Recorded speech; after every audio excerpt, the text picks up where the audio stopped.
didn't look. The thing she saw was how I looked, my appearance. So when someone has an opportunity to hear me speak, like the job I had for 6 years when I interviewed for them, I was back east at the time, and I spoke to the woman on the phone, and I had a couple of phone interviews, and she said she could hear me smiling through the phone. She liked my voice. I was going to be doing telephone sales.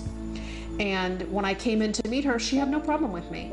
And she had me meet some male managers, and they went to shake my hand, and I told them I don't shake hands for religious reasons, and I laughed and smiled and told them it doesn't mean I'm not friendly. And they smiled, and it was fine. They wanted to shut the door for their interview. I asked them to keep the door open because it was just two of us. No problem. And I got the job. And I was there 6 years. I moved up from a sales position to a sales management position, and from a sales management position to a director's position over 3 departments. So it's not a matter of being a covered Muslim. It's a matter of getting an opportunity to see past the cover. And you can't guarantee that everybody's going to be fair or just in that. And that's where the problem comes in finding a job in America today.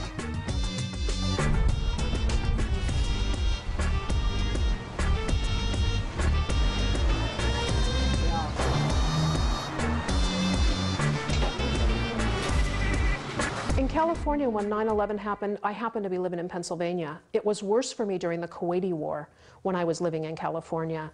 I had people run me off the road. Men would take their shirts and roll them up over their head and laugh and say ugly things. It was bad. The women in the community, in the Islamic community, couldn't go out at night by themselves. People were abusive. But during 9/11, I happened to be in Pennsylvania at that time working in a big corporation, and the people were very kind with me. They knew me from working with me. They said, "Do you want us to take you home? Are you sure you're going to be safe?" They were really, really nice. So it was completely different seeing how it was handled in the Kuwaiti War and how it was handled in 9/11.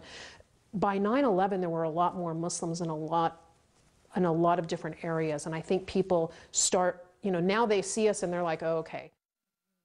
Back when I first started wearing my scarf 20 years ago, 24 years ago, I mean, it was mothers bringing their children away from me in a grocery store thinking, I don't know, I have guns with me or something. I don't know what they were thinking. And I would say hi, and I would speak in English, and they'd be shocked. And I'm like, I'm American. I just dress like this because of my religion. Don't be scared. And I would try to talk with the kids or the parents. Some people were understanding, some people weren't, but it was very different when I first started wearing my scarf because there weren't large Muslim communities. Today, it's very different. You find Islamic stores, you find markets, you find people, you find communities where, it's so common that people don't look twice. It's like, okay, whatever. So it's a very different world today than it was 24 years ago.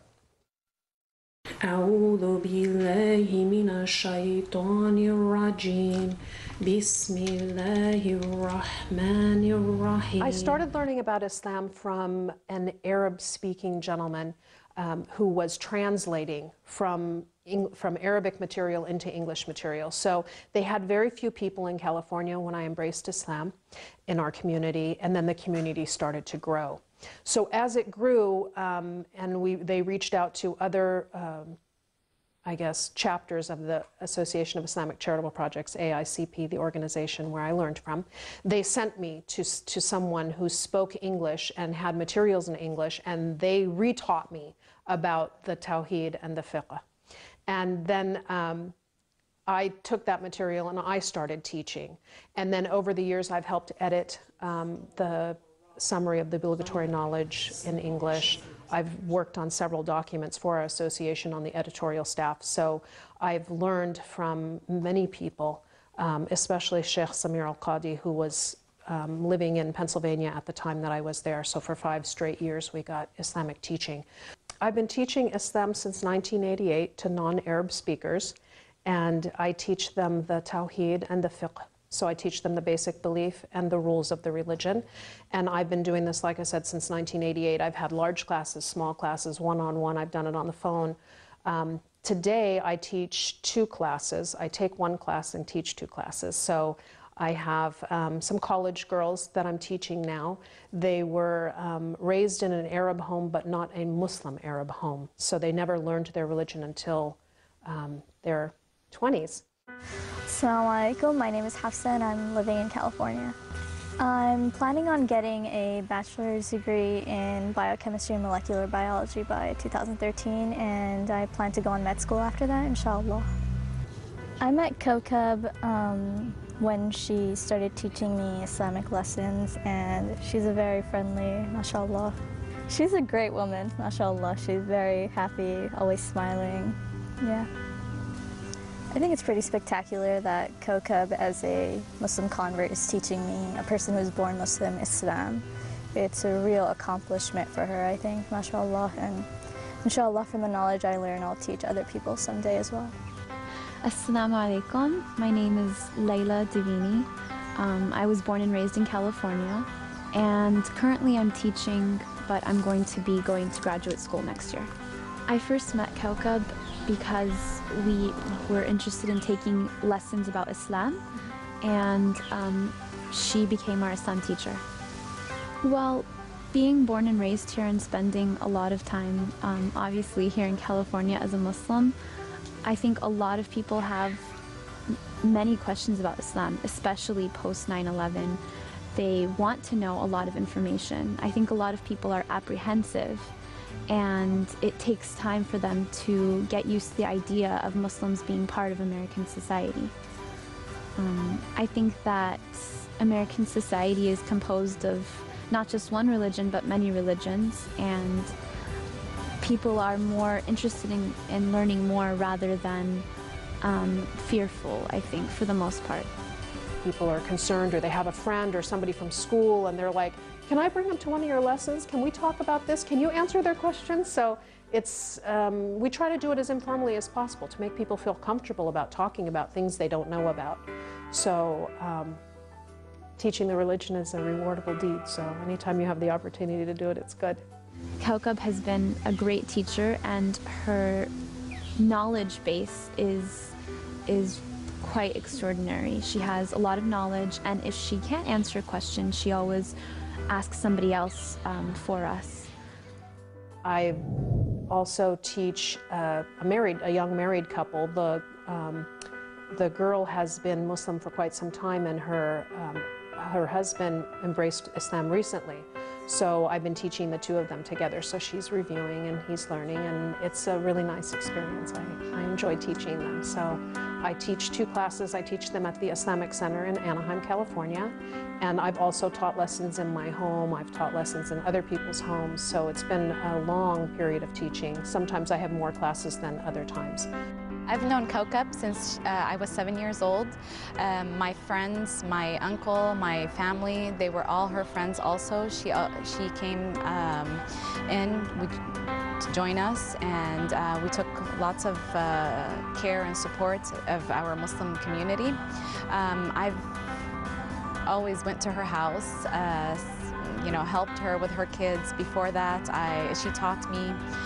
MashaAllah, Bismillah alayha, Kawkab, she converted to Islam with, all her will. She taught, she learned, and she always wanted to learn more and more, and never gave up. Kawkab is a very special person. She's very special to me. Since I've known her since I was 7 years old, and all these years, I mean, she's seen me grow, get married, have kids, and until now we've been, friends and in contact. حب كوكب لأولادها متجذر بعمق في قلبها. إن تربية ولدين اعتمادا على نفسها هو تحد حقيقي، وكان إيمانها السر في نجاحها. The hardest years were the teenage years. It's the time when they defy their parents and things like that. I want to do this. I don't understand why I can't go here, why I can't stay out late, why I can't have this friend. So I think, that was hard for me. I had to teach them how to choose the right friends. Today, I don't worry about that. My kids know that if they lose my trust, they have to earn it back. And if I don't like one of their friends, like there's things I see in them, I talk to them. I tell them, I saw some things I don't like. And if they can explain to me why what I saw was different from what I perceived, then I'm open to that. But there are some friends I've had to say, I don't want you to be friends with that person. This is not a good person to have in your life. You're going to go down the wrong path. So I think that respect that we ingrained in our kids, they knew when to push and when not to push. So the friend thing was a little bit hard, picking the right friends, especially going into high school. You know, it's a tough time in kids' lives, and they start to do things that you don't want them to do. So we just, you know, stayed on top of them and tried to, you know, keep guiding them and giving them options other than the things that kids who were going the wrong way chose. So yeah, teenage years, because they're rebellious. So Habibi, how was your first day? Alhamdulillah, my first day was great. How was your day today? It was busy. Did you like your new job? Yeah, it was good. It's not difficult to operate in society while being Muslim, because being on the path of Islam is just a way to operate through your life, and it's a path that you take just like life. So it's very easy to get by in America as long as you do what you have to do and stay away from the bad things. Yeah, I have many non-Muslim friends. I went to a high school, a public high school in America, and I made a lot of friends. I'm very personable. People seem to like me. Some of my friends were accepting, like they understood, and they don't stop me from the things that I need to do. Most of my friends, the ones that I still talk to, actually remind me to pray sometimes, and they know that I don't eat non-halal meat, and it's very easy to hang out with them, like they've become accustomed to it.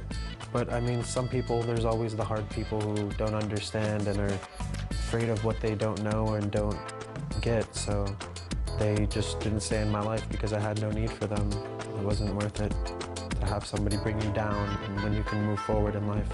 Just being a good Muslim has helped extremely while I'm down and not feeling as if I have a way out of things, just reminding myself to pray and do the good deeds, and it really helps you. It really gives you motivation in life to get out there and fix yourself and to better yourself in many ways. You know, it's funny, most people don't know I'm Muslim when they meet me because I'm so like a normal guy.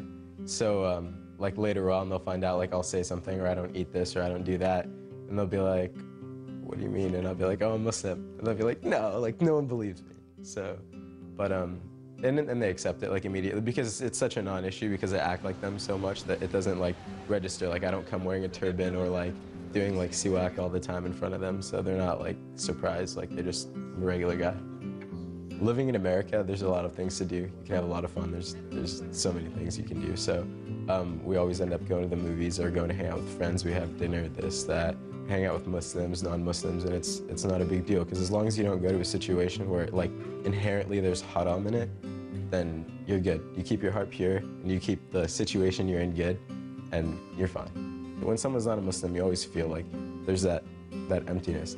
And so like when they see it in us, they're just like, oh, like even other Muslims, because me and my friends, like we follow more than most people, so they see us and they say like you guys are so good together, you're good friends, you do this, you do that, you always advise each other. So they want to be like us, and it's cool. It's a really nice environment to be in, and it's nice to be like the person you are all the time. The way I was raised is the way I'd like to raise my children.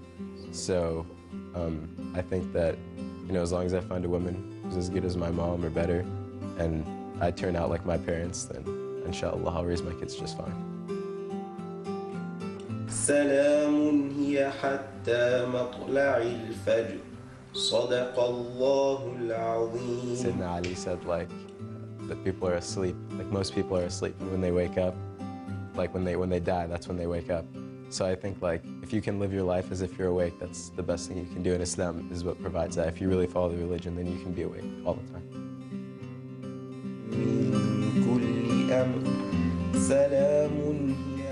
I think more people are becoming Muslim in America because they're hearing the truth about Islam. They're not hearing, you know, they're willing to listen beyond what the media is saying, beyond the negative things that are being said, trying to find out what is it about, what made you become Muslim, why did you do this thing?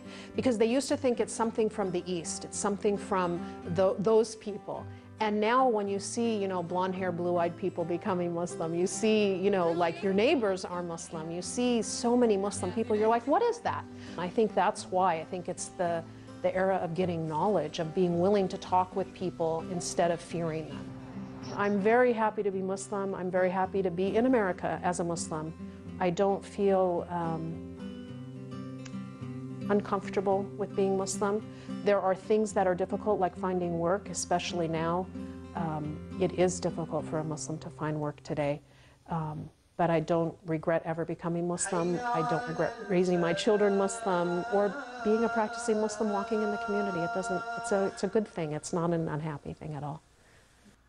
Allahu Akbar.